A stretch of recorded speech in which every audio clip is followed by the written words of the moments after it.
Mark Rogers TV here to set you up for the Big 12 championship game in Dallas between TCU and Oklahoma. The Sooners, of course, the 1 seed. Subscribe to my YouTube channel for the very best in college football coverage as we approach championship weekend with the best bloggers and broadcasters around, including Taylor Midkiff, who joins us from the LGG.com. The rest of the crew right there at the Land Grant Gauntlet for the best in Big 12 football coverage. All right, Taylor, how you doing this afternoon? I know that the answer is a bit compromised. I appreciate you joining us as well less than 100%.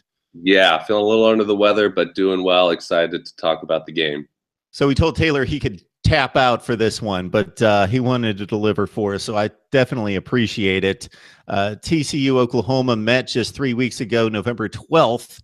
And that was a game in Norman that the Sooners ran away with early with 38 first-half points en route to an 18-point victory. Baker Mayfield had his customary day, completing about two-thirds of his passes, 333 yards, 3 touchdowns, no picks. So he was on fire even against what may be the best defense in the league.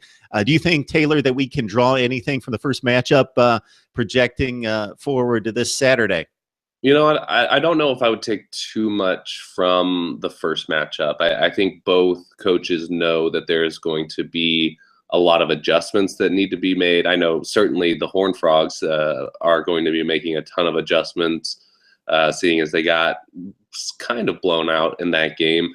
And I'm sure that Oklahoma is not going to just come out and say, let's do the exact same thing and expect to win by 18 points again. So I don't know how much we can fully take from that. I do think one thing that maybe became a little bit more apparent is that Rodney Anderson has really come on as Oklahoma's kind of premier running back. And that was kind of the first game that I feel like that became announced to the nation at large. And so I think that's the one thing that really is going to kind of be a little bit more on TCU's radar defensively, is accounting for Rodney Anderson.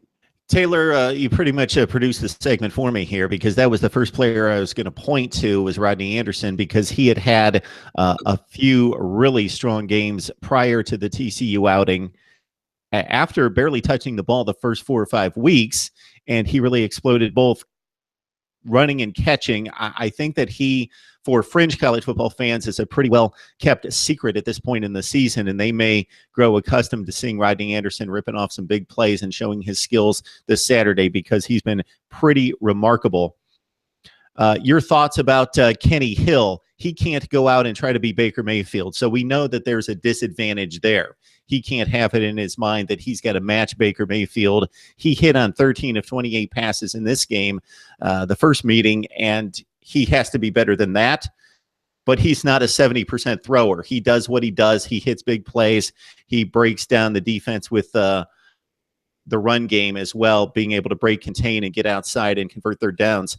So your thoughts about Kenny Hill going into this one, especially since he's been nicked up and Sean Robinson's had to play? Right. You know, Kenny has had he had a really good game last week against Baylor. The thing about Kenny is he has done such a good job about cutting down on his turnovers. He's only thrown 5 interceptions on the year. He's done a really good job taking care of the ball. And I think that that's the main thing that Sonny Cumbie, offensive coordinator for TCU, is going to ask of him. He's going to ask Kenny, take care of the ball.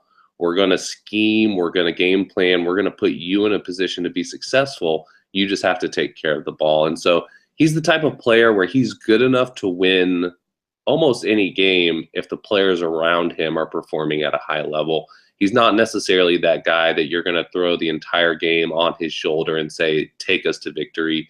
So I've been impressed with what Kenny Hill has done this season. I don't think TCU would be 10-2 and in the Big 12 championship if it wasn't for Kenny Hill. But he's going to have to play smart football and not try to be the hero and take the game over single-handedly. He has to just stay within himself and kind of do what the coaches ask him to do on each play.